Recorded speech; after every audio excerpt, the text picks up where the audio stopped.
सतनाम श्री वाहिगुरु साहब जीओ।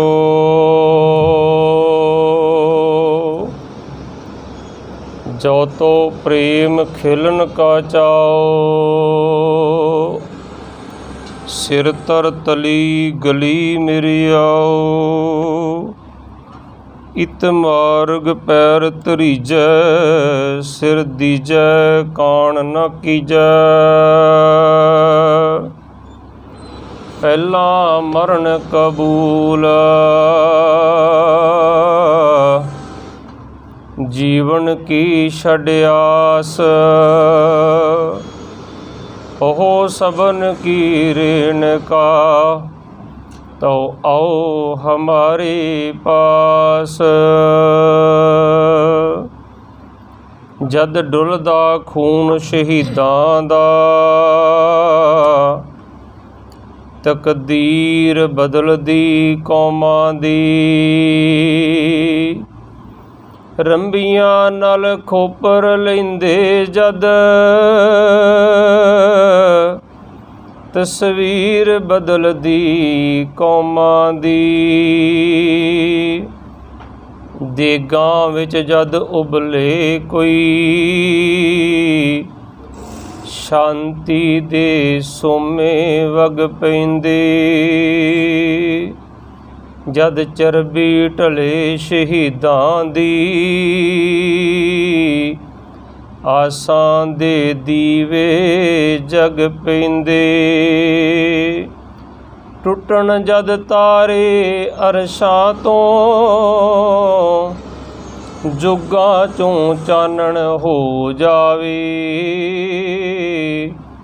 उसरे जद कंध मसूमां ते, ठट्ठी हुई कौम खलो जावे। उसरे जद कंध मसूमां ते, ठट्ठी हुई कौम खलो जावे। जुगो जुग अटल गुरु गरीब नवाज श्री गुरु ग्रंथ साहिब जीआं दी हजूरी अंदर साहिब श्री गुरु अर्जन देव साहिब जी दी शहादत दे इतिहास नूं विचारन वास्ते श्री गुरु अर्जन देव साहिब दी याद विच इकत्तर होई गुरु प्यारी गुरु सवारी साध संगत जीओ। रसना नूं पवित्र करिए, गुरु फतेह दी सांझ पाइए। कोई रसना वांझी ना रहे, बुलाओ फतेह जी। वाहिगुरु जी का खालसा, वाहिगुरु जी की फतेह। जालम राज दियां गलत नीतियां ने, जद आण समाज सी दुखी कीता। जालम राज दियां गलत नीतियां ने, जद आण समाज सी दुखी कीता। धर्मी पुरख दी पग नूं हथ पाया, संसार सारा आखदा मंदा ए काज कीता। उस दे जिस्म नूं साड़िया अग उत्ते, रिहा भाणे विच नहीं इतराज कीता। रिहा भाणे विच नहीं इतराज कीता। ये जो चल रही लड़ी शहीदियां दी, पंचम पातशाह इहदा आगाज कीता। पंचम पातशाह इहदा आगाज कीता। आ जिहड़ी अज शहीदियां दी लड़ी वेखदे हो ना, कदे चमकौर गढ़ी, कदे सरहंद दी गढ़ी, कदे कोपर हीड़े दे मैदान दे विच, कदे छोटा घल्लू घारा, कदे चांदनी चौंक, कदे बाबा बंदा सिंह बहादुर। इहदा आगाज पंचम पातशाह ने कीता। इस करके पंचम पातशाह नूं शहीदां दे सरताज आखिया जांदा है। सो आपां पंचम पातशाह दे शहीदी दिहाड़े दी अज विचार करनी है।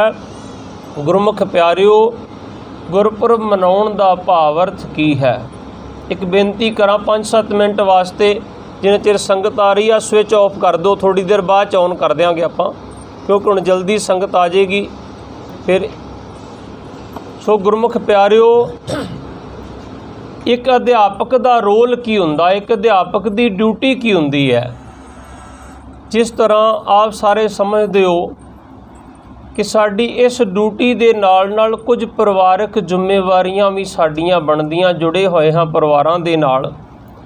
ते जदों इत्थों संस्था विचों आपां परिवार दे विच जाना हुंदा ना, ते परिवार तो वड्डी साडी जिम्मेवारी अपनी इस संस्था दी हुंदी है, ते संस्था तो वड्डी जिम्मेवारी साडी गुरु दी हुंदी है कि असीं गुरु घर दे कूकर हाँ, गुरु घर दे वज़ीर हाँ। क्योंकि मैं कई वारी आखदा हुन्ना कि एक फौज दे असी जरनैल ते है ही हाँ, पर ये फौज ने तो एक दिन सानू रिटायर कर देना, पर एक फौज दे उस दे असी जरनैल हाँ जिथों मेरा गुरु शरीर तो जाण तो बाद भी रिटायर ना करे। ये अरदासां असी करदे हाँ कि सतगुरु पक्का ही अपनी फौज च रखियो, चरना च रखियो। केड़ी फौज दे जरनैल हाँ? खालसा अकाल पुरख की फौज, प्रगटियो खालसा परमात्म की मौज। असी गुरु कलगीधर पातशाह दी फौज दे भी जरनैल हाँ। साडी वो जिम्मेवारी होर ज़्यादा बन जाती है। तो जदों असी ऐसे समय छुट्टी परिवार में जाने आ ना, उदों जिम्मेवारी होर ज़्यादा बन जाती। जिवें एक अध्यापक जांदा ना अपनी ड्यूटी छड्ड के, ते असी भी गुरमुख प्यारिओ रिलीजियस टीचर दे विच आउंदे आ, ते साडी भी ड्यूटी बन जाती। जदों कोई क्लास टीचर जांदा ते वो सोचदा कि मैं चला जावांगा, जिहड़ा सिलेबस बच जाएगा जां ते पहलां कवर करना चाहिदा मैनूं, ते जां फिर बाद विच आके कवर करना चाहिदा, ते जां किसी होर स्टूडेंट नूं इंस्ट्रक्टर नूं देना चाहिदा, तुसीं पढ़ा दिओ। ते जिहड़े मेरे वीर मेरे कोल है ना ड्यूटी करन वाले, बाद विच वो एक दो शब्द कीर्तन दे ते तुहानूं सुना सकदे आ, पर जिहड़ा गुरु इतिहास है ना, ਇਹਦੇ वास्ते बड़ी सतगुरां दी बख्शिश होवे, रहमत होवे तां हुंदा, क्योंकि इन्हां वीरां दी इतिहास दी पकड़ नहीं हुंदी इन्नी। दूसरी गल वीरो गुरमुख प्यारिओ, कीर्तन जिहड़ा ना निर्मोलक हीरा है। कलयुग में कीर्तन प्रधाना, गुरमुख जपीए लाए ध्याना। पर कीर्तन नूं सुनन वास्ते, कीर्तन नूं जपण वास्ते बड़ी उच्ची अवस्था दी गल है, कीर्तन नूं समझण वास्ते। पर सानू अजकल दे ਸਰੋਤਿਆਂ ਨੂੰ ਇੰਨੀ ਕੀ ਸਮਝ ਹੈ। ਅਸੀਂ ਬਾਹਰ ਨਿਕਲ ਕੇ ਜਾਵਾਂਗੇ, मैं रोक के ਪੁੱਛੂੰਗਾ ਕਿੱਥੋਂ ਆਏ ਹੋ, ਤੁਸੀਂ ਕਹਿਣਾ ਗੁਰਦੁਆਰਾ ਸਾਹਿਬ ਤੋਂ। ਕੀ ਹੋਇਆ ਉੱਥੇ? ਕੀਰਤਨ ਹੋਇਆ। ਕਿਹੜਾ ਸ਼ਬਦ ਸੀ? ਕੋਈ ਪਤਾ ਨਹੀਂ। मैं ਗਰੰਟੀ ਨਾ ਕਹਿਣਾ कि मैं छुट्टी जाके फोन करके ਤੁਹਾਨੂੰ ਪੁੱਛ ਲੂੰਗਾ ਗੁਰਦੁਆਰਾ ਸਾਹਿਬ ਤੋਂ ਆਏ ਜੀ? ਹਾਂਜੀ। ਉੱਥੇ ਕਿਹੜਾ ਸ਼ਬਦ ਭਾਈ ਰਣਜੀਤ ਸਿੰਘ ਨੇ ਗਾਇਆ? ਤੁਸੀਂ ਕਹਿਣਾ ਬਾਬਾ ਜੀ ਪਤਾ ही नहीं है। और ज़्यादा गल होएगी, कोई 100 चों एक जना दस देगा फलाना शब्द सी, उहदा भाव अर्थ की सी, कोई पता नहीं है। तो जे सिलेबस का ही पता नहीं है तो उहदी अर्थ ही नहीं पता, तो की लाभ होएगा। इस करके गुरमुख प्यारिओ मैं सोचा कि आपां अज ही गुरु अर्जन देव पातशाह दे इतिहास की आप संगतां दे नाल विचार करके जाइए कि गुरु साहब ने ये एडी वड्डी शहादत क्यों दिती, ਇਹਦੇ ਕੀ ਕਾਰਨ ਹਨ। और अज स्टेशन हैडकुआटर वालियां ते किरपा कीती गुरु ने, अज वो छबील ला रहे हैं। अज उन्होंने स्टेशन ते शुरुआत की है। अज तो ही गुरु साहब के दिहाड़े मनाउण दी शुरुआत हो चुकी है। फोन आया सी, बाबा जी अरदास करके जाओ, अज छबील है। मैं कहा जी बिल्कुल आवांगे, पक्का दर्शन करांगे आके संगतां दे। सो मैं आप नूं इस विषय वाल लैके जावां। मैं फिर छुट्टी तो वापस आवांगा, अपना जिक्र करांगा कि शहादत का ये शहीद शब्द कदों तो शुरू होया। इस्लाम वालियां ने इसकी व्याख्या की शहीद शब्द की, पर बड़ी छोटी जी व्याख्या की है। वो शहीद शब्द की व्याख्या करते हैं कि जदों जंग के मैदान दे विच मुहम्मद साहब का एक दंद टुट गया सी, जंग के मैदान दे विच लड़दियां लड़दियां, तो उन्होंने उन्होंने लिखा कि नबी का दंद शहीद होया। एक इस्लाम दे विच शहीद शब्द का जिक्र एक बार आया, वो कहते उत्थे नबी का दंद शहीद हो गया। वो शहीद किनू मानते हुंदे सी? पुरातन समयां दे विच इस्लाम दे विच ही ज़्यादा जंगां होया करदियां सी। जदों जंगां होंदियां, मुहम्मद साहब ने भी बड़ियां जंगां लड़ियां, तो वो की करते हुंदे सी, उस समय लोग साह प्राण अपने चढ़ा लिया करते सी दूसरे तो बचन वास्ते कि मरिया समझ के मैनू छड्ड के चले जाण। तो जिहड़ा अगला बंदा हुंदा सी दुश्मन, वो भी बड़ा शातिर हुंदा सी। ਉਹ ਕਹਿੰਦਾ ਸੀ ਐਵੇਂ ਨਹੀਂ, मैं वेखना मरिया कि जिउंदा। ते अज कहंदे ना सब तो ज़्यादा बुरा दंद का दर्द हुंदा, दाड़ दा दंद का दर्द सब तो बुरा खतरनाक हुंदा। तुसीं मैडिसिन लैण जाओ ना तो पुछेगा दर्द की दवाई लैनी कादे वास्ते। तो मैं कल ही गया सी, थोड़ा दाड़ दर्द सी, तो मैं पूछा दर्द की दवाई, कहते कादे वास्ते। मैं कहा दंद दर्द, कहता फिर वो रुक जाओ, आ ना आ लैके जाओ। मैं ये फर्क की आ, कहते दंद का दर्द ये ठीक नहीं जे होना। तो वो आखदे कि जो दंद वो जो बेहोश हो जाता सी ना, साह चढ़ा लेंदा सी बंदा कि मैनू मरिया समझ के छड़ जाण। तो दुश्मन जिहड़ा सी इन्ना शातर सी, इस्लाम वाले कहंदे कि वो पत्थर लैंदे सी ते पत्थर मार के उहदा दंद तोड़दे हुंदे सी। जदों दंद तोड़दे सी पत्थर दे नाल, ते जे उहने प्राण चढ़ाए हुंदे सी वो बंदा तड़फदा सी ते पता लग जांदा सी ये जींदा, ते फिर उत्ते वार करके उहनूं मारदे सी, नहीं ये जीउंदा अजे मरिया नहीं है। ते वो कहंदे सी उन्हां जंग दे मैदान नबी दा उन्हां दंद तोड़ के वेख्या, पर नबी दा दंद ते शहीद हो गया, पर नबी उत्थे हिलिया नहीं। उन्हां शहीद शब्द की व्याख्या इन्नी को कीती हुई, मैं आपदे नाल उन्हां आयतां दे किसी दिन विस्तार करांगा। सो गुरु अर्जन देव पातशाह जी महाराज 18 कुछ साल की संसारी आरजू सी जदों गुरता गद्दी की दात प्राप्त हुई। वैसे बाबे कियां ते बाबर कियां दी ये उसे समय तो खड़कनी शुरू हो गई जदों गुरु नानक साहब ने बाबर नूं जाबर ते उहदी फौज नूं मुकदम सिंह कुत्ते कह के वगारिया सी एमनाबाद की धरती के उत्ते। पर गुरु अर्जन देव पातशाह की शहादत के कई कारण सन। उहदे विच एक तुझ के जहांगीरी आ, जहांगीर की बायोग्राफी है, उहदे विच इहदे काफ़ी कारण लिखदा है जहांगीर। मैं आप जी दे नाल 2-4 कारणों का जिक्र करदा। एक सखी सरवर दा करके, सखी सरवर दे जिहड़े पुजारी सन उहदे विचों कुछ जिहड़े आ गुरु अर्जन देव पातशाह दे सिख बनने शुरू हो गए, तो इहदे करके काफ़ी विरोध किया जान लग्या कि सखी सरवर दे जिहड़े पुजारी आ वो भी गुरु अर्जन देव पातशाह दे सिख बन लग पे। ये इस्लाम वास्ते बड़ा सिक्खी दा प्रचार जिहड़ा है वधेरे खतरा हो गया। दूसरा जिहड़े इस्लाम दे वड्डे पैरोकार सन साईं मियाँ मीर वर्गे, वो श्री गुरु अर्जन देव पातशाह जी महाराज दे बड़े नज़दीकी सिख सेवक बनने शुरू हो गए। तीसरा एक उस समय वज़ीर खां होया करदा सी, जिहदा सरकार दे विच चंगा रसूख सी। उन्होंने जलोदर दा रोग सी। जलोदर दे रोग कारण उसदा पेट वधेरे फुलिया रहिंदा सी, बड़ा दुखी सी। ते एक दिन लाहौर दे विच जलोदर दे रोग कारण तड़फ रहा सी, ते कोई सिख सुखमणी साहब की गुरबाणी पढ़दा होया जा रहा सी। जदों उहदे कन्नां 'च सुखमणी साहब की आवाज़ पई ना, ते उहदा एकदम जिहड़ा सूल उठिया सी वो रुक गया। उन्हें आवाज़ मारी, कहंदे वो जिहड़ा कलाम पढ़दा जा रहा उन्होंने रोको। उन्होंने आवाज़ मारी, ज्यों-ज्यों वो सिख नेड़े आई गया तो उहदा दर्द घटदा गया। उन्होंने कहंदा एक कलाम जिहड़ी पढ़ रहा मेरे कोल बह के पढ़। जदों उन्हें वो सुखमणी साहब नेड़े बह के पढ़िया तो उहदा जलोदर दा दर्द जिहड़ा सी वो रोकना शुरू हो गया।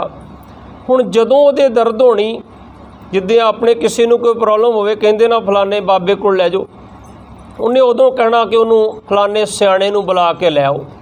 हुण वो सियाणा सिख जिहड़ा सी उन्हें सुखमणी साहब करना तो उहदा दर्द रुक जाना।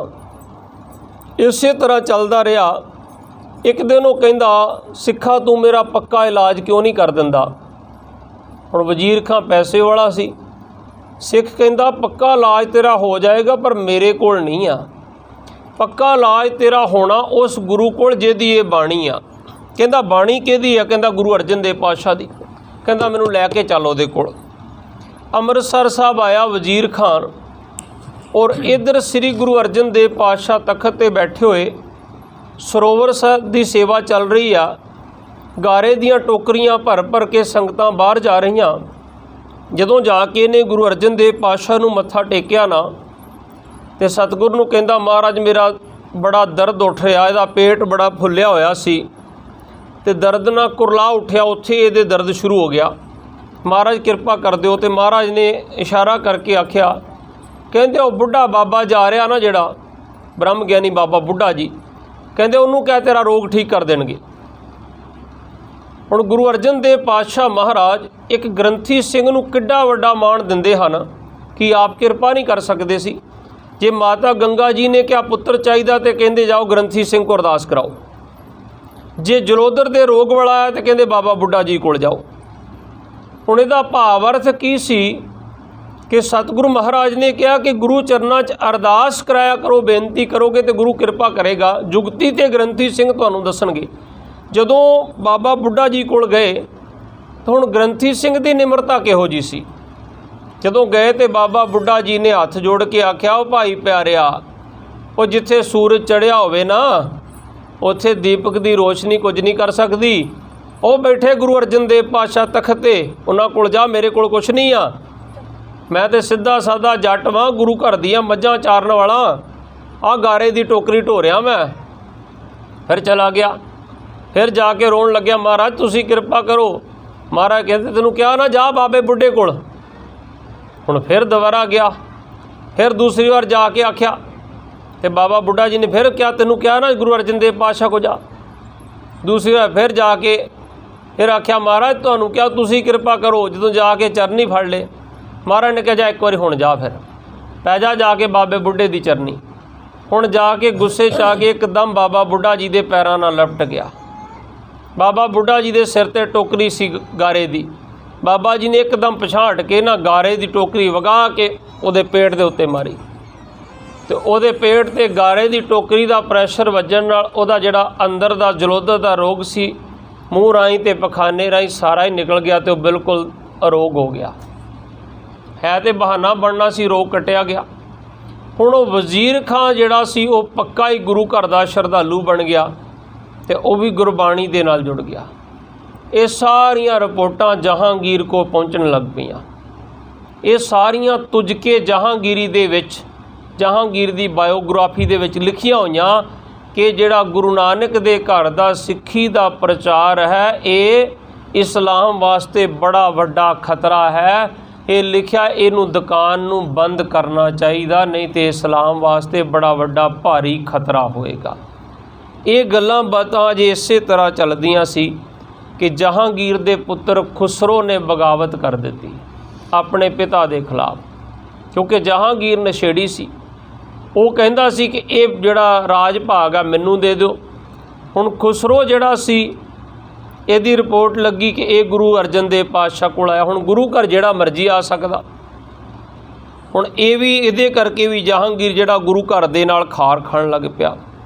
ਉਧਰ ਇੱਕ ਹੋਰ ਵੱਡਾ ਕਾਰਨ ਹੋਇਆ, ਗੁਰੂ ਅਰਜਨ ਦੇਵ ਪਾਤਸ਼ਾਹ ਮਹਾਰਾਜ ਨੇ ਗੁਰੂ ਗ੍ਰੰਥ ਸਾਹਿਬ ਦੀ ਸੰਪਾਦਨਾ ਕਰਵਾਈ। ਜਦੋਂ ਗੁਰੂ ਗ੍ਰੰਥ ਸਾਹਿਬ ਦੀ ਸੰਪਾਦਨਾ ਕਰਾਈ, ਏਕ ਦਿਵਸ ਪ੍ਰਭ ਪ੍ਰਾਤੇ ਕਾਲ ਦਇਆ ਭਰੇ ਪ੍ਰਭ ਦੀਨ ਦਿਆਲ ਜੈ ਮਨ ਉਪਜੀ ਪ੍ਰਗਟਿਓ ਜਬ ਪੰਥ ਤਹਿ ਕਾਰਨ ਕੀਚੇ ਅਬ ਗ੍ਰੰਥ। ਗੁਰੂ ਸਾਹਿਬ ਦੇ ਮਹਾਰਾਜ ਦੇ ਮਨ ਅੰਦਰ ਇਹ ਵਿਚਾਰ ਆਈ ਕਿ ਇੱਕ ਪੰਥ ਪ੍ਰਗਟ ਹੋਣਾ, ਮਾਰਿਆ ਸਿੱਕਾ ਜਗਤ ਵਿੱਚ ਨਾਨਕ ਨਿਰਮਲ ਪੰਥ ਚਲਾਇਆ, ਤੇ ਪੰਥ ਦੀ ਅਗਵਾਈ ਵਾਸਤੇ ਇੱਕ ਗ੍ਰੰਥ ਦੀ ਲੋੜ ਹੈ। ਇਸ ਕਰਕੇ ਗੁਰੂ ਸਾਹਿਬ ਮਹਾਰਾਜ ਨੇ ਵੇਖਿਆ ਧੀਰ ਮੱਲੀਏ ਮਿਲ ਕੇ ਇੱਕ ਦਿਨ ਗ੍ਰੰਥੀ ਸਿੰਘ ਰਾਗੀ ਸਿੰਘ ਗੁਰਬਾਣੀ ਗਾ ਰਹੇ ਸੀ ਤੇ ਉਹ ਕੱਚੀ ਬਾਣੀ ਸੀ। ਮਹਾਰਾਜ ਨੇ ਕਿਹਾ ਗੁਰੂ ਸਾਹਿਬ ਦੀ ਬਾਣੀ ਤੇ ਹੈ ਹੀ ਨਹੀਂ, ਤੇ ਇਹ ਤੇ ਕੱਚੀ ਬਾਣੀ ਆ ਤੇ ਇਹ ਆਪ ਰਚੀ ਹੋਈ ਬਾਣੀ ਮਿਹਰਬਾਨ ਵੱਲੋਂ ਆ। ਤੇ ਗੁਰੂ ਸਾਹਿਬ ਨੇ ਕਿਹਾ ਮਿਲਾਵਟ ਹੋਈ ਜਾ ਰਹੀ, ਤੇ ਸਤਿਗੁਰਾਂ ਨੇ ਭਾਈ ਗੁਰਦਾਸ ਜੀ ਨੂੰ ਲਾ ਕੇ ਲਿਖਾਰੀ ਲਾ ਕੇ ਤੇ ਬਾਣੀ ਰਚਣੀ ਸ਼ੁਰੂ ਕੀਤੀ। ਜਦੋਂ ਬਾਣੀ ਰਚਣੀ ਸ਼ੁਰੂ ਕੀਤੀ, ਹੁਣ ਤੁਸੀਂ ਦੇਖੋ ਕਿ ਅੱਜ ਕੋਈ ਨਵਾਂ ਕੰਮ ਹੋ ਰਿਹਾ ਹੋਵੇ ਤੇ ਕਿੰਨੇ ਕੁ ਹੋਰ ਆਏ ਹੋਣਗੇ ਕਿ ਫਰੀਦ ਦਾ ਨਾਮ ਆ ਗਿਆ, ਕਬੀਰ ਦਾ ਨਾਮ ਆ ਗਿਆ ਗੁਰੂ ਗ੍ਰੰਥ ਸਾਹਿਬ ਵਿੱਚ, ਤੇ ਕੀ ਹੋਰ ਦੁਨੀਆ ਵਿੱਚ ਨਹੀਂ ਹੋਣਗੇ ਕਿ ਮੇਰਾ ਵੀ ਆ ਜਾਏ? ਕਈ ਆਏ ਹੋਣਗੇ ਉਹੋ ਜਿਹੇ, ਤੇ ਉਹਦੇ 'ਚ ਲੈਣਾ ਲੱਗ ਗਈਆਂ ਜੀ ਸਾਡਾ ਵੀ ਨਾਮ ਲਿਖ ਦਿਓ। ਮੈਂ ਤੁਹਾਨੂੰ 3-4 ਦਾ ਜ਼ਿਕਰ ਕਰਦਾ ਜਿਹੜੇ ਆਏ। ਉਹਦੇ ਵਿੱਚ ਇੱਕ ਕਾन्हा ਜੀ ਆਇਆ ਜਿਹੜਾ ਚੰਦੂ ਦੇ ਚਾਚੇ ਦਾ ਪੁੱਤ ਸੀ। ਚੰਦੂ ਜਿਹਨੇ ਗੁਰੂ ਅਰਜਨ ਦੇਵ ਪਾਤਸ਼ਾਹ ਨੂੰ ਸ਼ਹੀਦ ਕਰਾਇਆ, ਉਹਦੇ ਚਾਚੇ ਦਾ ਪੁੱਤਰ ਸੀ। ਉਹ ਆ ਕਾन्हा ਆਇਆ, ਪੀਲੂ ਆਇਆ, ਛੱਜੂ ਆਇਆ ਤੇ ਸ਼ਾਹ ਹੁਸੈਨ ਆਇਆ। ਇਹ ਚਾਰੋਂ ਇਕੱਠਿਆਂ ਦੀ ਟੋਲੀ ਆਈ ਗੁਰੂ ਅਰਜਨ ਦੇਵ ਪਾਤਸ਼ਾਹ ਦੇ ਕੋਲ।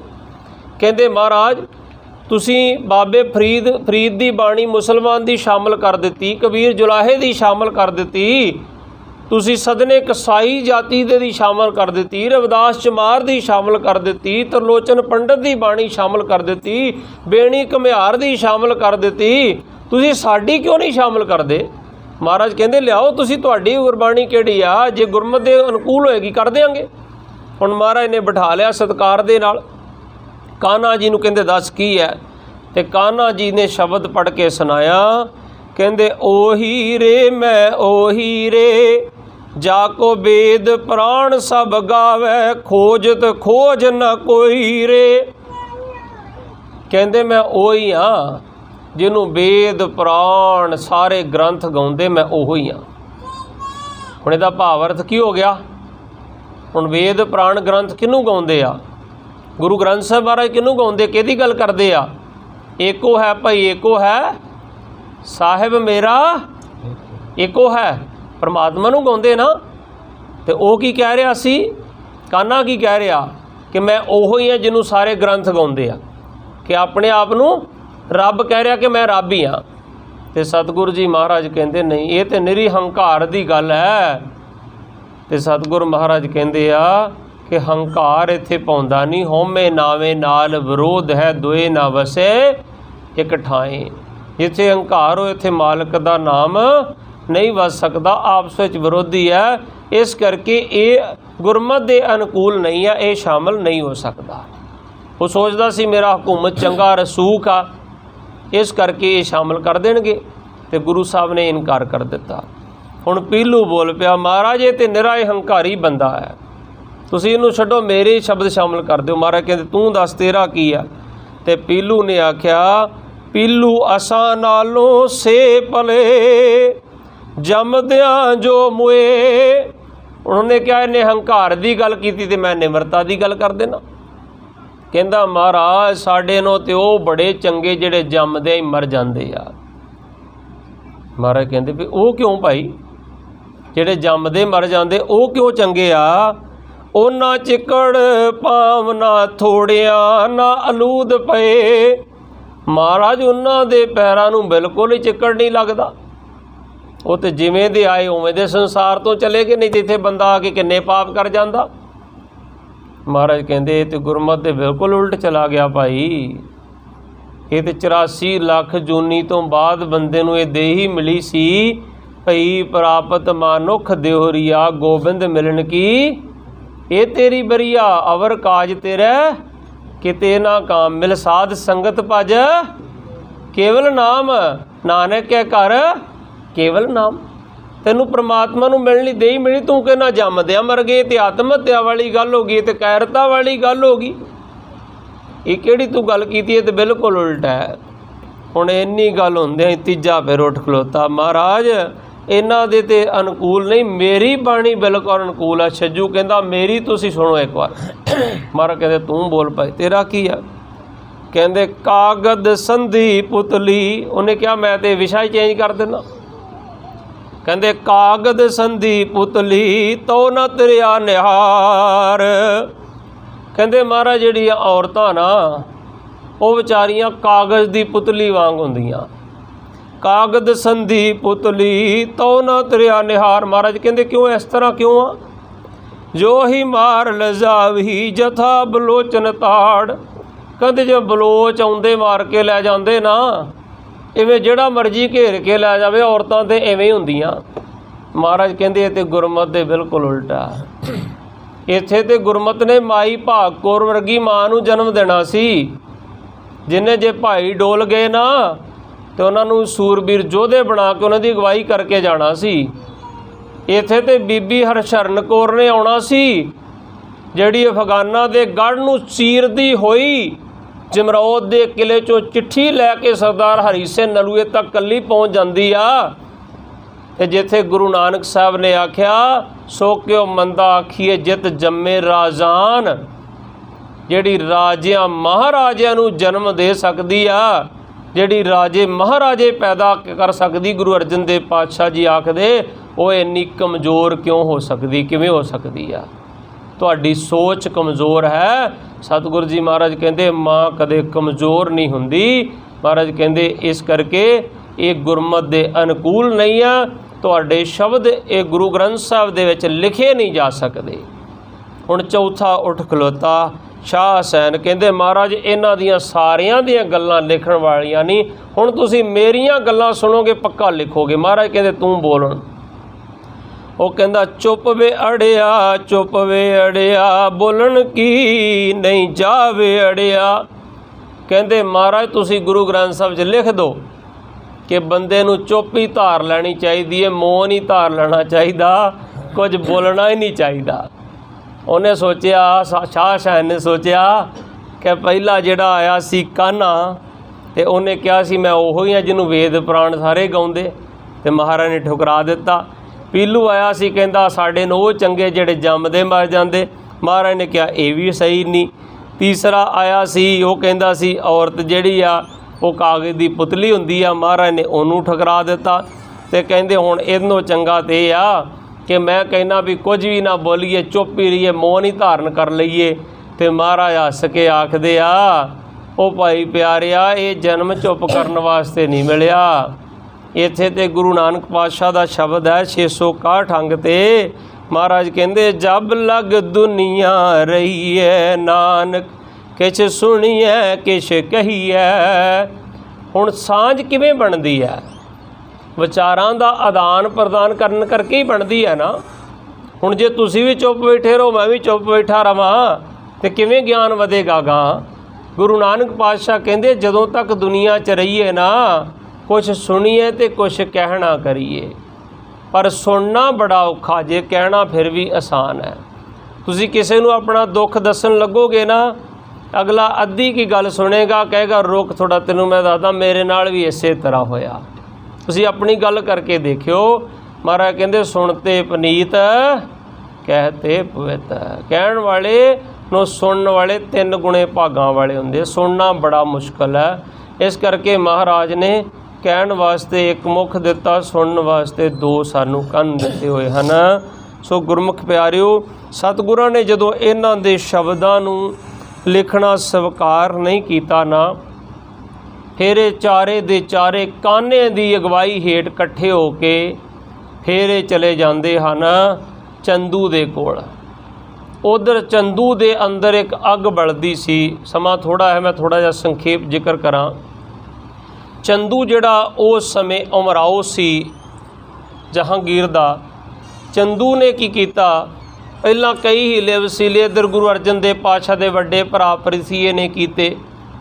ਉਸਨੇ ਇਹ ਚਾਹਿਆ ਕਿ ਹਰਿਮੰਦਰ ਸਾਹਿਬ ਜਿਹੜਾ ਮੇਰਾ ਹੱਕ ਹੈ, ਪਹਿਲਾਂ ਅਹੇਰ ਤੇ ਕਦੇਰ ਪਿੰਡ ਦੀ ਜ਼ਮੀਨ ਸੀ, ਗੁਰੂ ਅਰਜਨ ਦੇਵ ਪਾਤਸ਼ਾਹ ਨੇ ਆਪਣੇ ਵੱਡੇ ਭਰਾ ਨੂੰ ਸਾਰੀ ਦੇ ਦਿੱਤੀ, ਤੂੰ ਸਾਰੀ ਰੱਖ ਲਾ। ਉਸ ਤੋਂ ਬਾਅਦ ਦੇ ਵਿੱਚ ਉਸ ਨੇ ਚੰਦੂ ਨੇ ਪ੍ਰਿਥੀ ਚੰਦ ਨੇ ਇੱਕ ਚਿੱਠੀ ਲਿਖੀ, ਸੁੱਲੀ ਖਾਨ ਨੂੰ ਇੱਕ ਚਿੱਠੀ ਲਿਖ ਦਿੱਤੀ ਕਿ ਇਹ ਜਿਹੜੀ ਇੱਥੇ ਦੀ ਹਰਿਮੰਦਰ ਸਾਹਿਬ ਦੀ ਜਿਹੜੀਆਂ ਦੁਕਾਨਾਂ ਘੰਟੇ ਘਰ ਵਾਲੀਆਂ ਇਹ ਮੈਨੂੰ ਮਿਲਣੀਆਂ ਚਾਹੀਦੀਆਂ ਸਾਰੀਆਂ, ਇਹ ਮੇਰਾ ਹੱਕ ਬਣਦਾ ਇਹਨਾਂ 'ਤੇ। ਹਰਿਮੰਦਰ ਸਾਹਿਬ ਦੇ ਵਿੱਚ ਕੰਧ ਵੱਜਣੀ ਚਾਹੀਦੀ ਆ, ਇਹ ਅੱਧਾ ਮੈਨੂੰ ਮਿਲਣਾ ਚਾਹੀਦਾ। ਇਹ ਜਿਹੜੀ ਗੁਰਤਾ ਗੱਦੀ ਇਹ ਮੈਨੂੰ ਪ੍ਰਾਪਤ ਹੋਣੀ ਚਾਹੀਦੀ ਹੈ। ਇਸ ਤਰ੍ਹਾਂ ਕਰਕੇ ਕਾਫੀ ਵਿਰੋਧਤਾ ਕੀਤੀ। ਉਸ ਸਮੇਂ ਜਹਾਂਗੀਰ ਆਪ ਦੱਖਣ ਵੱਲ ਗਿਆ ਹੋਇਆ ਸੀ, ਤੇ ਇੱਧਰ ਜਿਹੜੀ ਉਸ ਸਮੇਂ ਅਪਸ਼ਟਨ ਕਮਾਂਡ ਜਿਹਨੂੰ ਕਹਿੰਦੇ ਆ ਸੁੱਲੀ ਖਾਨ ਨੂੰ ਦੇ ਕੇ ਗਿਆ ਸੀ। ਸੁੱਲੀ ਖਾਨ ਨੇ ਆਪਣੇ ਭਤੀਜੇ ਸੁਲਭੀ ਖਾਨ ਨੂੰ ਫੌਜਾਂ ਦੇ ਕੇ ਭੇਜਿਆ ਕਿ ਹਰਿਮੰਦਰ ਸਾਹਿਬ ਦੇ ਵਿਚਕਾਰ ਕੰਧ ਕਰਾ ਦਿੱਤੀ ਜਾਵੇ, ਅੱਧਾ ਗੁਰੂ ਅਰਜਨ ਦੇਵ ਨੂੰ ਦੇ ਦਿੱਤਾ ਜਾਵੇ, ਅੱਧਾ ਪ੍ਰਿਥੀ ਚੰਦ ਨੂੰ ਦੇ ਦਿੱਤਾ ਜਾਵੇ। ਔਰ ਇਹਨੂੰ ਨਿੱਜੀ ਜਗੀਰ ਸਮਝਦੇ ਸੀ ਕਿਸੇ ਦੀ। ਜਦੋਂ ਸੁਲਭੀ ਖਾਨ ਫੌਜਾਂ ਲੈ ਕੇ ਆਇਆ ਨਾ, ਤੇ ਜਲੰਧਰ ਪਹੁੰਚਿਆ ਆ ਕੇ, ਤੇ ਜਲੰਧਰ ਦੇ ਅੰਦਰ ਇੱਕ ਸੈਯਦ ਖਾਂ ਫਕੀਰ ਰਹਿੰਦਾ ਸੀ, ਜਿਹੜਾ ਉਸ ਸਮੇਂ ਹਕੂਮਤ ਦਾ ਨੌਕਰ ਸੀ। ਉਹਨੇ ਸੁਲਭੀ ਖਾਨ ਨੂੰ ਪੁੱਛਿਆ ਕਿ ਤੇਰਾ ਕੰਮ ਹੈ ਤਨਖਾਹਾਂ ਵੰਡਣ ਦਾ, ਉਹ ਖਜ਼ਾਨਚੀ ਹੁੰਦਾ ਸੀ, ਤੇ ਤੂੰ ਮੇਰੀ 6 ਮਹੀਨੇ ਤੋਂ ਪਿਛਲੀ ਤਨਖਾਹ ਕਿਉਂ ਨਹੀਂ ਭੇਜੀ? ਹੁਣ ਉਹਦੇ ਕੋਲ ਹਕੂਮਤ ਦਾ ਨਸ਼ਾ ਸੀ, ਉਸ ਸਮੇਂ ਫੌਜਾਂ ਦਾ ਜਰਨੈਲ ਸੀ, ਹੰਕਾਰਿਆ ਬੰਦਾ ਕਿੱਥੇ ਮਾਨ ਹੁੰਦਾ। ਤੇ ਉਹਨੇ ਜਦੋਂ ਬੋਲ ਕਬੋਲ ਬੋਲੇ, ਹੁਣ ਸੈਯਦ ਖਾਂ ਫਕੀਰ ਥੋੜ੍ਹਾ ਧਰਮੀ ਵੀ ਸੀ ਤੇ ਨੌਕਰ ਵੀ ਸੀ, ਉਹਨੇ ਗੁੱਸੇ 'ਚ ਆ ਕੇ ਆਪਣੀ ਤਲਵਾਰ ਕੱਢੀ ਤੇ ਉਹਦਾ ਸੁਲਭੀ ਖਾਨ ਦਾ ਸਿਰ ਕਲਮ ਕਰ ਦਿੱਤਾ। ਹੁਣ ਸਿਰ 'ਤੇ ਕੱਟਿਆ ਸੁਲਭੀ ਖਾਨ ਦਾ ਸੈਯਦ ਨੇ, ਪਰ ਪ੍ਰਿਥੀਏ ਨੇ ਗੁਰੂ ਅਰਜਨ ਦੇਵ ਪਾਤਸ਼ਾਹ ਦੇ ਭਰਾ ਨੇ ਇੱਕ ਚਿੱਠੀ ਲਿਖੀ, ਉਹਦੇ 'ਚ ਲਿਖ ਕੇ ਭੇਜਿਆ ਸੁੱਲੀ ਖਾਨ ਨੂੰ ਕਿ ਤੇਰੇ ਭਤੀਜੇ ਦਾ ਕਤਲ ਗੁਰੂ ਅਰਜਨ ਦੇਵ ਨੇ ਰਸਤੇ 'ਚ ਹੀ ਕਰਵਾ ਦਿੱਤਾ, ਅੰਮ੍ਰਿਤਸਰ ਤੱਕ ਪਹੁੰਚਣ ਨਹੀਂ ਦਿੱਤਾ। ਇਹ ਗੁਰੂ ਅਰਜਨ ਦੇਵ ਪਾਤਸ਼ਾਹ ਨੇ ਕਤਲ ਕਰਵਾਇਆ। ਹੁਣ ਸੁੱਲੀ ਖਾਨ ਗੁੱਸੇ 'ਚ ਆਇਆ, ਆਪ ਫੌਜ ਲੈ ਕੇ ਦਿੱਲੀ ਤੋਂ ਚੜ੍ਹ ਕੇ ਆਇਆ। ਜਦੋਂ ਫੌਜਾਂ ਲੈ ਕੇ ਚੜ੍ਹ ਕੇ ਆਇਆ ਤੇ ਸੰਗਤਾਂ ਨੇ ਆਖਿਆ ਗੁਰੂ ਅਰਜਨ ਦੇਵ ਪਾਤਸ਼ਾਹ ਨੂੰ, ਮਹਾਰਾਜ ਉਹ ਭਤੀਜੇ ਦੀ ਮੌਤ ਦਾ ਬਦਲਾ ਲੈਣ ਵਾਸਤੇ ਆ ਰਿਹਾ, ਆਪਾਂ ਨੂੰ ਜਾਂ ਤੇ ਸਫਾਈ ਦੇਣੀ ਚਾਹੀਦੀ ਅੱਗੇ ਜਾ ਕੇ, ਤੇ ਜਾਂ ਫਿਰ ਸਾਨੂੰ ਮੁਕਾਬਲਾ ਕਰਨਾ ਚਾਹੀਦਾ, ਲੜਨਾ ਚਾਹੀਦਾ। ਗੁਰੂ ਅਰਜਨ ਦੇਵ ਪਾਤਸ਼ਾਹ ਕਹਿੰਦੇ ਨਹੀਂ, ਤੁਸੀਂ ਬੈਠ ਕੇ ਕੀਰਤਨ ਕਰੋ, ਗੁਰੂ ਮਹਾਰਾਜ ਕਿਰਪਾ ਕਰਨਗੇ। ਜਿਸ ਇੱਥੇ ਸਤਿਗੁਰੂ ਨੇ ਸ਼ਬਦ ਉਚਾਰਿਆ ਸੀ, ਜਿਸ ਕੇ ਸਿਰ ਉੱਪਰ ਤੂੰ ਸੁਆਮੀ ਸੋ ਦੁੱਖ ਕੈਸਾ ਪਾਵੈ। ਜਦੋਂ ਸੁੱਲੀ ਚੜ੍ਹ ਕੇ ਆਇਆ ਤੇ ਇਹ ਰਾਤ ਰੁਕਿਆ ਅਹੇਰ ਤੇ ਕਦੇਰ ਪਿੰਡ ਦੇ ਵਿੱਚ ਪ੍ਰਿਥੀਏ ਦੇ ਕੋਲ। ਪ੍ਰਿਥੀਆ ਰਾਤ ਨੂੰ ਆਪਣੇ ਪੱਠੇ ਦਿਖਾਉਣ ਗਿਆ, ਐਸਾ ਘੋੜਾ ਤਰਵਕਿਆ, ਉਹ ਜਾ ਕੇ ਆਵੇ 'ਚ ਡਿੱਗਿਆ ਤੇ ਆਵੇ 'ਚ ਡਿੱਗ ਕਰਕੇ ਸੁੱਲੀ ਖਾਨ ਦੀ ਸੜ ਕੇ ਮੌਤ ਹੋਈ। ਗੁਰੂ ਅਰਜਨ ਦੇਵ ਪਾਤਸ਼ਾਹ ਨੇ ਇੱਥੇ ਸ਼ਬਦ ਉਚਾਰਿਆ ਸੀ, ਸੁੱਲੀ ਤੇ ਨਰੈਣ ਰਾਖੇ, ਸੁੱਲੀ ਕੇ ਕਿਛ ਨਾਹੀ ਆਦ, ਸੁੱਲੀ ਹੁਆ ਮੁਆ ਨਪਾਕ। ਨਪਾਕ ਇਸਲਾਮ ਦੇ ਵਿੱਚ ਅੱਗ ਵਿੱਚ ਸੜ ਕੇ ਮਰਨ ਵਾਲੇ ਨੂੰ ਕਹਿੰਦੇ ਹਨ। ਇਹ ਵੀ ਸਾਰੀਆਂ ਰਿਪੋਰਟਾਂ ਜਿਹੜੀਆਂ ਸੀ ਇਹ ਜਹਾਂਗੀਰ ਤੱਕ ਪਹੁੰਚਦੀਆਂ ਰਹੀਆਂ। ਇੱਧਰ ਚੰਦੂ ਨੇ ਆਪਣੀ ਲੜਕੀ ਦਾ ਰਿਸ਼ਤਾ ਕਰਨ ਵਾਸਤੇ ਬ੍ਰਾਹਮਣਾਂ ਨੂੰ ਭੇਜਿਆ। ਪਹਿਲੇ ਸਮੇਂ ਰਿਸ਼ਤਾ ਬ੍ਰਾਹਮਣ ਹੀ ਕਰਿਆ ਕਰਦੇ ਹੁੰਦੇ ਸਨ, ਅੱਜ ਵਾਲਾ ਸਿਸਟਮ ਨਹੀਂ ਸੀ ਹੁੰਦਾ। ਉਹਨਾਂ ਨੇ ਦੇਖਿਆ ਗੁਰੂ ਅਰਜਨ ਦੇਵ ਪਾਤਸ਼ਾਹ ਦਾ ਦਰਬਾਰ ਲੱਗਿਆ ਹੋਇਆ, ਸਾਹਮਣੇ ਇੱਕ ਬੜਾ ਹੀ ਸੁੰਦਰ ਨੌਜਵਾਨ ਲੜਕਾ ਬੈਠਾ ਹੋਇਆ। ਉਸ ਸਮੇਂ ਗੁਰੂ ਹਰਗੋਬਿੰਦ ਸਾਹਿਬ ਮਹਾਰਾਜ ਨੂੰ ਉਸ ਸਮੇਂ ਦੇ ਵਿਦਵਾਨਾਂ ਨੇ ਸੋਹਣਿਆਂ ਦਾ ਸੁਲਤਾਨ ਕਰਕੇ ਲਿਖਿਆ ਹੈ। ਇੰਨਾ ਹੁਸਨ ਸੀ, ਇੰਨੇ ਸੁੰਦਰ ਸੀ, 7.5 ਫੁੱਟ ਹਾਈਟ ਉਸ ਸਮੇਂ ਦੱਸੀ ਜਾਂਦੀ ਗੁਰੂ ਹਰਗੋਬਿੰਦ ਸਾਹਿਬ ਮਹਾਰਾਜ ਦੀ। 7.5 ਫੁੱਟ ਦੀ ਹਾਈਟ ਬਹੁਤ ਲੰਬੀ ਹਾਈਟ ਹੋ ਜਾਂਦੀ ਆ ਕਿ ਉਸ ਸਮੇਂ ਇੰਨੀ ਹਾਈਟ ਉਸ ਸਮੇਂ ਦੇ ਹਾਣੀਆਂ ਦੇ ਵਿੱਚ ਕਿਸੇ ਦੀ ਨਹੀਂ ਦੱਸੀ ਗਈ। ਕਹਿੰਦੇ ਸੋਹਣਿਆਂ ਦੇ ਸੁਲਤਾਨ ਦੱਸਿਆ ਜਾਂਦਾ ਸੀ। ਉਹਨਾਂ ਵੇਖਿਆ ਇਹ ਭਚੰਗੀ ਕਿਹਦਾ, ਕਹਿੰਦੇ ਇਹ ਗੁਰੂ ਅਰਜਨ ਦੇਵ ਪਾਤਸ਼ਾਹ ਦਾ ਪੁੱਤਰ ਹੈ। ਉਹਨਾਂ ਕਿਹਾ ਮਹਾਰਾਜ ਅਸੀਂ ਚੰਦੂ ਦੀ ਪੁੱਤਰੀ ਦਾ ਰਿਸ਼ਤਾ ਲੈ ਕੇ ਆਏ ਹਾਂ, ਇਸ ਬੱਚੇ ਨੂੰ ਰਿਸ਼ਤਾ ਕਰਨਾ ਚਾਹੁੰਦੇ ਹਾਂ। ਤੇ ਗੁਰੂ ਅਰਜਨ ਦੇਵ ਪਾਤਸ਼ਾਹ ਨੇ ਕਿਹਾ ਹੁਣ ਇਹ ਆਪ ਰਿਸ਼ਤਾ ਲੈ ਕੇ ਆਏ ਆ। ਸਤਿਗੁਰਾਂ ਨੇ ਰਿਸ਼ਤੇ ਨੂੰ ਹਾਂ ਕਰ ਦਿੱਤੀ ਤੇ ਕਹਿੰਦੇ ਅਸੀਂ ਹੁਣ ਸਲਾਹ ਕਰਕੇ ਆਉਂਦੇ। ਜਦੋਂ ਚੰਦੂ ਨੂੰ ਜਾ ਕੇ ਦੱਸਿਆ ਨਾ ਕਿ ਤੇਰੀ ਬੱਚੀ ਦਾ ਰਿਸ਼ਤਾ ਗੁਰੂ ਅਰਜਨ ਦੇਵ ਦੇ ਪੁੱਤਰ ਗੁਰੂ ਹਰਗੋਬਿੰਦ ਸਾਹਿਬ ਨੂੰ ਕਰ ਆਏ, ਇਕਲੌਤਾ ਪੁੱਤਰ ਹੈ, ਤੇ ਉਹਨੇ ਅਚਾਨਕ ਹੀ ਸੁਭਾਵਕ ਹੀ ਆਖ ਦਿੱਤਾ, ਕਹਿੰਦੇ ਤੁਸੀਂ ਚੁਬਾਰੇ ਦੀ ਇੱਟ ਮੋਰੀ ਨੂੰ ਲਾਏ ਜੇ, ਮੈਂ ਤਾਂ ਹਾਂ ਇੱਥੇ ਜਹਾਂਗੀਰ ਦਾ ਉਮਰਾਓ ਤੇ ਤੁਸੀਂ ਉਹਨਾਂ ਦਾ ਘਰ ਚੱਲਦਾ ਚੜਾਵੇ ਨਾਲ ਸੰਗਤਾਂ ਦੇ ਭੇਟਾ ਦੇ ਨਾਲ ਤੁਸੀਂ ਫਕੀਰਾਂ ਦੇ ਘਰ ਮੇਰੀ ਕੁੜੀ ਦਾ ਰਿਸ਼ਤਾ ਕਰ ਆਏ ਹੋ, ਤੁਸੀਂ ਚੰਗਾ ਨਹੀਂ ਕੀਤਾ। ਫਿਰ ਕਹਿੰਦਾ ਚਲੋ ਠੀਕ ਆ, ਫਿਰ ਵੀ ਮੇਰੀ ਬੱਚੀ ਉਸ ਘਰ ਜਾਏਗੀ, ਉੱਥੇ ਪੂਜਾ ਧੋਇਆ ਕਰੇਗੀ, ਕੋਈ ਗੱਲ ਨਹੀਂ ਠੀਕ ਆ।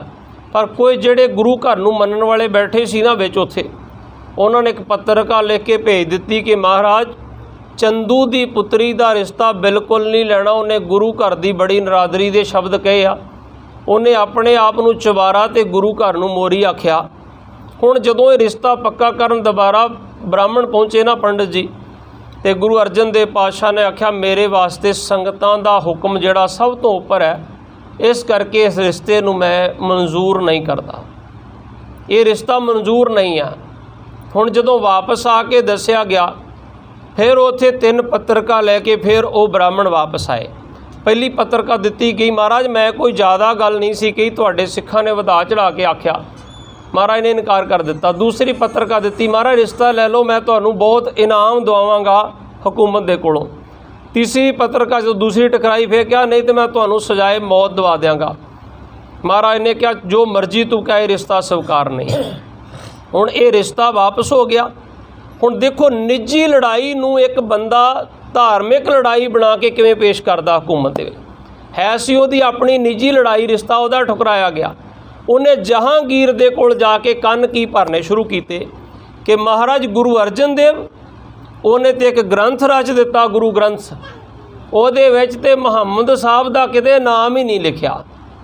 ਗੁਰੂ ਗ੍ਰੰਥ ਲਿਖਿਆ ਗੁਰੂ ਅਰਜਨ ਦੇਵ ਨੇ, ਗੁਰੂ ਅਰਜਨ ਦੇਵ ਸ਼ਹੀਦੀ ਦਾ ਕਾਰਨ, ਗੁਰੂ ਅਰਜਨ ਦੇਵ ਨੇ ਇੱਕ ਗ੍ਰੰਥ ਲਿਖਿਆ, ਉਹਦੇ 'ਚ ਮੁਹੰਮਦ ਸਾਹਿਬ ਦਾ ਨਾਮ ਤੱਕ ਨਹੀਂ ਲਿਖਿਆ। ਉਹ ਇਸਲਾਮ ਦਾ ਇੰਨਾ ਵਿਰੋਧੀ ਹੈ। ਤੁਹਾਡੇ ਪੁੱਤਰ ਨੇ ਖੁਸਰੋ ਨੇ ਬਗਾਵਤ ਕੀਤੀ, ਉਹਨੂੰ ਸ਼ਰਨ ਹੀ ਗੁਰੂ ਅਰਜਨ ਦੇਵ ਨੇ ਦਿੱਤੀ ਆ। ਦੇਖੋ ਵਜ਼ੀਰ ਖਾਂ ਉਹ ਵੀ ਗੁਰੂ ਅਰਜਨ ਦੇਵ ਦਾ ਸ਼ਰਧਾਲੂ ਬਣ ਗਿਆ। ਸਾਈਂ ਮੀਆਂ ਮੀਰ ਆ, ਉਹ ਵੀ ਗੁਰੂ ਅਰਜਨ ਦੇਵ ਦਾ ਸ਼ਰਧਾਲੂ ਬਣ। ਹੁਣ ਵਜ਼ੀਰ ਖਾਂ ਨੂੰ ਜਲੋਧਰ ਦਾ ਰੋਗ ਸੀ ਤੇ ਗੁਰੂ ਅਰਜਨ ਦੇਵ ਜੀ ਕੋ ਜਾ ਕੇ ਠੀਕ ਹੋ ਗਿਆ ਤਾਂ ਸ਼ਰਧਾਲੂ ਬਣਨਾ ਕੁਦਰਤੀ ਗੱਲ ਸੀ। ਸਾਈਂ ਮੀਆਂ ਮੀਰ ਸੀ, ਉਹਨੂੰ ਸੱਚੇ ਸੁੱਚੇ ਗੁਰੂ ਮਿਲ ਗਏ ਸੀ, ਉਹ ਜਾ ਕੇ ਉਹਨਾਂ ਦਾ ਸ਼ਰਧਾਲੂ ਬਣ ਗਿਆ ਸੀ। ਸਾਈਂ ਮੀਆਂ ਮੀਰ ਜੀ ਆਏ ਤੇ ਗੁਰੂ ਅਰਜਨ ਦੇਵ ਪਾਤਸ਼ਾਹ ਗੁਰਬਾਣੀ ਪੜ੍ਹ ਰਹੇ ਸੀ ब्रह्म ज्ञानी सदा नरलेप, जैसे जल में कमल अलेप, ब्रह्म ज्ञानी सदा नरदोख, जैसे सूर सर्ब को सो। महाराज एवें हो सकदा? महाराज कहते हो सकदा। कहते नहीं हो सकता महाराज, कहते प्रैक्टिकल कर देंगे। एक दिन आए तो महाराज शब्द पढ़ रहे सी, तन मन काट काट सब अरपी, विच अग्नि आप जलाई, पखा फेरी पानी ढूआं जो देवे सो पाई। महाराज एवें किवें हो सकता? कहते हो सकता। इस तरह करते चले गए। साईं मियाँ मीर का बड़ा प्रेम सी सतगुरां दे नाल। इस तरह करदियां करदियां हुण जहांगीर दे कंन भरने शुरू कीते। काने नूं, पीलू नूं, छज्जू नूं, शाह सैन नूं लैके पहुँच गया जहांगीर कोल। कहंदा महाराज ये चारों विद्वान आ, इन्हां दी बाणी नहीं गुरु अर्जन देव ने शामिल की गुरु ग्रंथ साहब दे विच। इस तरह करके फिर कहंदे महाराज मैं उहदी इनक्वायरी करां गुरु अर्जन देव दी। जहांगीर आप तो शराबी नशेड़ी सी, वो चला गया दक्षिण वाले पासे नूं। इन्हें गुरु अर्जन देव जी नूं गिरफ्तार कर लिया, लाहौर लै गया। लाहौर लिजा के अपने बंगले दे विच, अपने घर दे विच रख के इन्हें गुरु अर्जन देव पातशाह नूं पहली शर्त रखी, अजे भी अपने बच्चे वास्ते मेरी लड़की का रिश्ता स्वीकार कर लो, मैं तुहानूं इनाम दवावांगा, नहीं रिश्ता स्वीकार करोगे मारे जाओगे। जदों गुरु अर्जन देव पातशाह ने रिश्ता ना स्वीकार किया, इसने तत्ती तवी जिस ते आपां प्रशादे पकाउने आ, रोटी बनाउने आ, उहदे उत्ते सतगुरां नूं बैठण वास्ते आख्या। गुरु अर्जन देव पातशाह ने उस तत्ती तवी ते चौंकड़ा लगाया ते उपरों इन्हें गर्म रेत पाउणी शुरू की। जदों साईं मियाँ मीर नूं पता लग्या, वो दौड़ के आए। उन्हें एकदम धा मार के आख्या, सतगुरु ये की कर रहे हो, की कौतक वरता रहे हो, तुसी हुक्म करो। साईं मियाँ मीर एक मुसलमान फकीर सी, वो बड़ियां रिद्धियां सिद्धियां दे मालक सन और वो रब दा बंदा सी, सच्चा सुच्चा सी। गुरु हरगोबिंद साहब महाराज नूं किसी ने पुछया सी ना कि कहंदे तुसी शादीशुदा हो गए, तुसी फकीर किवें हो सकदे हो, तुहाडे बच्चे हो गए, तुसी फकीर किवें हो सकदे? शाहदुल्ला फकीर ने आख्या सी गुरु हरगोबिंद साहब नूं, तुहाडे कोल माया चढ़न लग पई, तुसी फकीर किवें हो सकदे हो? ते गुरु हरगोबिंद साहब महाराज ने आख्या सी, औरत ईमान है, पुत्र निशान है, औरत ईमान है, पुत्र निशान है, माया गुजरान है, फकीर ना हिंदू ते ना मुसलमान है। फकीर दा कोई धर्म नहीं हुंदा, फकीर सिर्फ फकीर हुंदा सारियां वास्ते। हुण उहदे कोल जेड़ा भी आके बह गया उहदे वास्ते फकीर है। साईं मियाँ मीर कहंदा महाराज हुक्म करो, मैं दिल्ली ते लाहौर दी इट नाल इट खड़का दियां। महाराज कहंदे साईं जी एडियां वड्डियां शक्तियां कित्थों लईआं? महाराज तुहाडे चरनां विच जुड़दे रहे, तुहाडे तो किरपा मिली है। तो महाराज कहंदे फिर ये कौतक असी नहीं कर सकते। महाराज क्यों नहीं करते? महाराज कहंदे तुसी प्रश्न कीते सी दो, तुसी आख्या सी तन मन काट काट सब अरपी, विच अग्नि आप जलाई, पखा फेरी पानी ढूआं जो देवे सो पाई। गुरु रामदास दी बाणी है, ये किवें हो सकदा? फिर तुसी कहा सी ब्रह्म ज्ञानी सदा नरलेप, जैसे जल में कमल अलेप, ये किवें हो सकदा? ते कहंदे कल नूं होर किसी ने सवाल करना सी। गुरु नानक दी बाणी आ, जो तो प्रेम खेलन का चाओ, सिर धर तली गली मेरी आओ, इत मार्ग पैर धरीजै, सिर दीजै कान न कीजै। किसी ने सवाल करना सी, पहला मरण कबूल, जीवन की छड़ आस, हो सबन की ऋण का तो आओ हमारे पास। किसी ने सवाल करना सी, गुरु ग्रंथ साहब च लिखिया, गगनत मामा बाजियो पर्यो निशाने घाओ, खेत जो मांडियो सूरमा, अब जूंजन को दाओ, सूरा सो पहचानिए जो लरे दीन घेत, पुरजा पुरजा कट मरे कबू न छाड़े खेत। ये किवें हो सकदा? अज कोई कहे गुरबाणी दे शब्द की व्याख्या कर दो, मैं कहना ना 10 पातशाहियां दे गुरु साहब दे जीवन चों सारी गुरु ग्रंथ साहब की व्याख्या हुई है। ਜਿਹੜੇ शब्द की मर्जी वेख लो, सतगुरुआं ने आप प्रैक्टिकल करके दसिया, नहीं तो अज शंके करने सी एवें किवें हो सकदा। फिर गुरु अर्जन देव पातशाह महाराज नूं कहन लगे एवें नहीं मनदा, क्योंकि तत्ती तवी ते बैठ के भी गा रहे सी सतगुरु जी महाराज। आओ 2 पंक्तियां शब्द दियां पढ़ के फिर समाप्ति करिए, क्योंकि समा समाप्ति वाल जा रहा। सतगुर दे मुख तो शब्द की निकलदा सी, हाय नहीं सी निकल रहा, दर्द नहीं सी निकल रहा, महाराज दे मुख तो शब्द निकल रहे सन।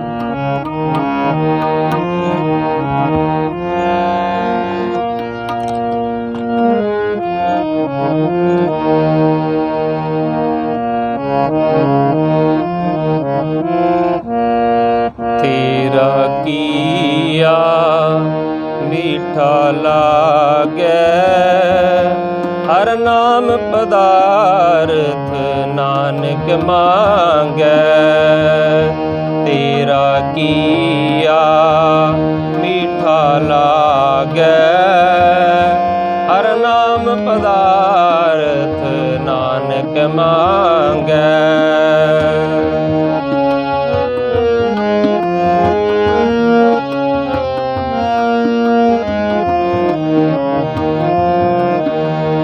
हर का नाम हृदय नित ध्याई,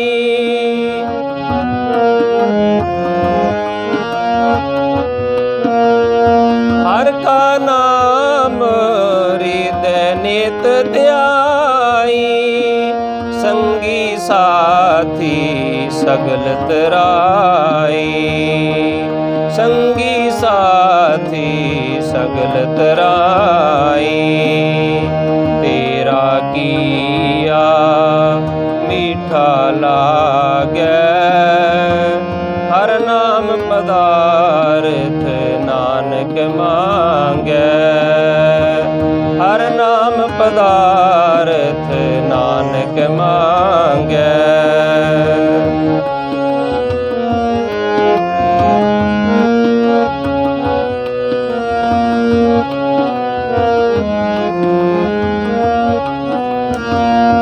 गुर मेरे संग सदा है नाले,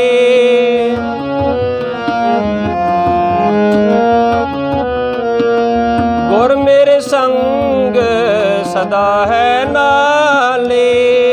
सिमर सिमर तिस सदा समाले, सिमर सिमर तिस सदा समाले। तेरा किया मीठा लागे, हर नाम पदार्थ नानक मांगे। हर नाम पदार्थ नानक मांगे। श्री गुरु अर्जन देव साहब जी ਦੇ ਮਹਾਰਾਜ ਦੇ ਮੁਖ ਤੋਂ ਜਦੋਂ ਇਹ ਸ਼ਬਦ ਨਿਕਲਿਆ ਤੱਤੀ ਤਵੀ ਤੇ ਬੈਠ ਕਰਕੇ, ਉਸ ਸਮੇਂ ਗੁੱਸੇ ਵਿੱਚ ਆ ਕੇ ਚੰਦੂ ਕਹਿੰਦਾ ਇਹਦੇ ਮੁਖ ਤੋਂ ਅਜੇ ਵੀ ਗੁਰਬਾਣੀ ਨਿਕਲਦੀ ਹੈ। ਕਹਿੰਦੇ ਦੀ ਆਵਾਜ਼ ਸਦਾ ਲਈ ਬੰਦ ਕਰਨ ਵਾਸਤੇ ਇਸ ਨੂੰ ਦੇਗ ਵਿੱਚ ਪਾ ਦਿਓ, ਉਬਲਦੀ ਦੇਗ ਵਿੱਚ। ਸਤਿਗੁਰ ਆਪ ਉੱਠ ਕੇ ਦੇਗ 'ਚ ਬੈਠੇ, ਕਹਿੰਦੇ ਢੱਕਣ ਬੰਦ ਕਰ ਦਿਓ। ਤੇ ਗੁਰੂ ਅਰਜਨ ਦੇਵ ਪਾਤਸ਼ਾਹ ਦੇ ਮੁਖ ਤੋਂ ਸ਼ਬਦ ਨਿਕਲਿਆ, ਕਹਿੰਦੇ ਮੇਰੀ ਆਵਾज़ को दबाना तो मुमकिन है, हयात की ललकार को कौन रोकेगा। जब उठेगी हर गोबिंद की तलवार, तो मेरे हर गोबिंद की तलवार को कौन रोकेगा। तो जदों गुरु हरगोबिंद की तलवार उठी सी ना, उन कोई दुनिया की ताकत रोक नहीं सी सकी। सतगुरां ने 4 जंगां लड़ियां सी, 4 जंगां दे विच ही सतगुरां दी फतेह होई सी। इहो ही शब्द कहे सी गुरु हरगोबिंद साहब महाराज जी दे, गुरु अर्जन देव पातशाह जी महाराज दे पोतरे ने गुरु तेग बहादुर साहब महाराज ने दिल्ली चांदनी चौक विखे सतगुरां ने की आख्या सी, जलाद नूं मैं हाँ तेग, पकड़ लै तेग तूं भी, 1-2 नहीं परख लै 100 तेगां। मैनू लकवा है तेग बहादरी दा, मेरे सावे नहीं लखां सकदियां हो तेगां। मैं तां जमदियां तेगां दी शां माणी, वेखियां पिता दियां पहनियां 2 तेगां। अगे वेख लई आउण वाले भविख अंदर, मेरे गोबिंद ने वाहणियां ਉਹ तेगां। ਉਹਦੀ तेग चों ਜਿਹੜੀ तेग निकलू, तेरियां लखां लऊगी खो तेगां। सो अज दा दिहाड़ा जिहड़ा है गुरु अर्जन देव पातशाह दी शहादत नूं समर्पित दिहाड़ा है। जिवें मैं आप दे नाल जिक्र कर रहा सी कि इत्थे दी संस्था दी ड्यूटी दे नाल नाल घर दीयां भी ड्यूटियां हन, ते कई वारी जिम्मेवारियां निभाउण वास्ते जाना पैंदा। ते जिवें टीचर नूं फिक्र पै जांदा कि मैं जा रहा तो मेरा सिलेबस ना पिछे रह जाए, तो मैं उन्होंने थोड़ा जिहा पहलां जां बाद विच आके कवर कर जावां। इस करके मैं सोचा कि सिलेबस नूं थोड़ा जिहा कवर किया जाए। सतगुरु महाराज किरपा करन, अपने इस परिवार नूं, हरमदान परिवार नूं हमेशा ही सतगुरु चढ़दियां कला दी दात बख्शिश करन। ते मैं भी रिक्वेस्ट की सी अपने साहब नूं कि संगत पिंड दी भी काफ़ी समय तो रिक्वेस्ट करदी सी कि बाबा जी एक गुरपुरब ते किते पिंड च आके मनाओ। पर तुहानूं पता साडा भी प्योर परिवार है, तो वड्डे वड्डे गुरपुरब तो आपां इत्थे मनाउणे हुंदे इस परिवार दे विच, पर ये छोटे जिहड़े प्रोग्राम है नॉर्मल पद्धर ते हुंदे आ। इस करके मैं रिक्वेस्ट की साहब नूं कि एक प्रोग्राम मैं पिंड जाके अपने पिंड दे प्रोग्राम गुरुद्वारा साहब दे विच मना सकां। ਤੇ ਸਾਹਿਬ ਦਾ ਬਹੁਤ ਬਹੁਤ ਧੰਨਵਾਦ ਹੈ ਕਿ ਇਸ ਪ੍ਰੋਗਰਾਮ ਦੀ ਮੈਂ ਪਿੰਡ ਮਨਾਉਣ ਵਾਸਤੇ ਇਜਾਜ਼ਤ ਲਈ ਹੈ ਇਹਨਾਂ ਕੋਲੋਂ। ਸਤਿਗੁਰੂ ਮਹਾਰਾਜ ਕਿਰਪਾ ਕਰਨ ਤੇ ਅੱਜ ਮੈਂ ਆਪਣੀ ਡਿਊਟੀ ਜਿੰਨੀ ਕੁ ਨਿਭਾ ਸਕਿਆ, ਆਪ ਸੰਗਤ ਨਾਲ ਇਤਿਹਾਸ ਦੀ ਸਾਂਝ ਪਾ ਸਕਿਆ। ਮੈਨੂੰ ਇਸ ਚੀਜ਼ ਦਾ ਭਰੋਸਾ ਕਿ ਆਪ ਨੇ ਕਾਫੀ ਇਤਿਹਾਸ ਨੂੰ ਗ੍ਰਹਿਣ ਕੀਤਾ ਹੋਏਗਾ। ਸਤਿਗੁਰੂ ਚੜ੍ਹਦੀਆਂ ਕਲਾ ਬਖਸ਼ਣ। ਆਓ ਹੁਣ ਰੈਜੀਮੈਂਟ ਦੀ ਚੜ੍ਹਦੀ ਕਲਾ ਦੀ ਅਰਦਾਸ ਕਰੀਏ। ਉਸ ਤੋਂ ਬਾਅਦ ਸਾਡੇ ਇੱਕ ਪਰਿਵਾਰ ਦੇ ਮੈਂਬਰ ਮੇਜਰ ਅਜੀਤ ਜਾਦਵ ਸਾਹਿਬ, ਸਾਡੇ ਇਸ ਪਰਿਵਾਰ ਦੇ ਵਿੱਚੋਂ ਜਿਸ ਤਰ੍ਹਾਂ ਸਤਿਗੁਰਾਂ ਦਾ ਹੁਕਮ ਹੈ, ਨੱਕ ਨੱਥ ਖਸਮਤ ਕਿਰਤ ਧੱਕੇ ਦੇ ਜਹਾਂ ਦਾਣੇ ਤਾਂ ਖਾਣੇ, ਨਾਨਕਾ ਸੱਚ ਹੈ ਦੇ ਮਹਾਵਾਕਾਂ ਅਨੁਸਾਰ ਕੋਰਸ। ਤੇ ਸ਼ਾਇਦ ਸਤਿਗੁਰੂ ਦੀ ਜਿਵੇਂ ਹੁਕਮ ਹੋਏਗਾ ਸਤਿਗੁਰੂ ਕੋਰਸ ਚੜ੍ਹਦੀਆਂ ਕਲਾ ਬਖਸ਼ਿਸ਼ ਕਰਨ। ਤੇ ਇਸੇ ਤਰ੍ਹਾਂ ਫਿਰ ਸਰੋਪਾ ਸਾਹਿਬ ਉਹਨਾਂ ਨੂੰ ਬਖਸ਼ਿਸ਼ ਕੀਤਾ ਜਾਏਗਾ। ਉਸ ਤੋਂ ਬਾਅਦ ਹੁਣ ਆਨੰਦ ਸਾਹਿਬ ਦਾ ਜਾਪ, ਫਿਰ ਅਰਦਾਸ ਹੋਏਗੀ, ਹੁਕਮਨਾਮਾ ਸਾਹਿਬ ਹੋਏਗਾ, ਫਿਰ ਸਰੋਪਾ ਸਾਹਿਬ ਭੇਟ ਹੋਏਗਾ। ਸਤਿਗੁਰੂ ਕਿਰਪਾ ਕਰਨ ਆਨੰਦ ਸਾਹਿਬ ਦੇ ਜਾਪ ਦੇ ਨਾਲ ਜੁੜਨਾ ਕਰੀਏ। ਰਾਮ ਕਲੀ ਮਹੱਲਾ ਤੀਜਾ। ਆਨੰਦ ਏਕ ਓਂਕਾਰ ਸਤਿਗੁਰ ਪ੍ਰਸਾਦ। ਆਨੰਦ ਪਿਆ ਮੇਰੀ ਮਾਏ ਸਤਿਗੁਰੂ ਮੈਂ ਪਾਇਆ, ਸਤਿਗੁਰ ਤਾਂ ਪਾਇਆ ਸਹਿਜ ਸੇ ਮਨ ਵਜੀਆਂ ਵਾਦਾਈਆਂ। ਰਾਗ ਰਤਨ ਪਰਵਾਰ ਪਰ ਸ਼ਬਦ ਗਾਵਣ ਆਇਆ, ਸ਼ਬਦੋ ਤਾਂ ਗਾਵੋ ਹਰੀ ਕੇਰਾ ਮਨ ਜਿਨੀ ਵਸਾਇਆ। ਕਹਿ ਨਾਨਕ ਆਨੰਦ ਹੋਆ ਸਤਿਗੁਰੂ ਮੈਂ ਪਾਇਆ। ਏ ਮਨ ਮੇਰਿਆ ਤੂੰ ਸਦਾ ਰਹੋ ਹਰ ਨਾਲ, ਹਰ ਨਾਲ ਰਹੋ ਤੂੰ ਮਨ ਮੇਰੇ ਦੁੱਖ ਸਭ ਵਿਸਾਰਨਾ। ਅੰਗੀਕਾਰੋ ਕਰੇ ਤੇਰਾ ਕਾਰਜ ਸਭ ਸਵਾਰਨਾ। ਸਭਨਾ ਗਲਾ ਸਮਰੱਥ ਸੋ ਕਿਉ ਮਨੋ ਵਿਸਾਰੇ। ਕਹਿ ਨਾਨਕ ਮਨ ਮੇ ਸਦਾ ਰਹੋ ਹਰ ਨਾਲੇ। ਸਾਚੇ ਸਾਹਿਬਾ ਕਿਆ ਨਹੀਂ ਕਰ ਤੇਰੇ, ਕਰਤਾ ਤੇਰੇ ਸਭ ਕਿਛ ਹੈ ਜਿਸ ਦੇਹ ਸੋ ਪਾਵੇਂ। ਸਦਾ ਸਿਫਤ ਸਲਾਹ ਤੇਰੀ ਨਾਮ ਮਨ ਵਸਾਵੇ। ਨਾਮ ਜਿਨ ਕੇ ਮਨ ਵਸਿਆ ਵਾਜੇ ਸ਼ਬਦ ਕਨੇਰੀ।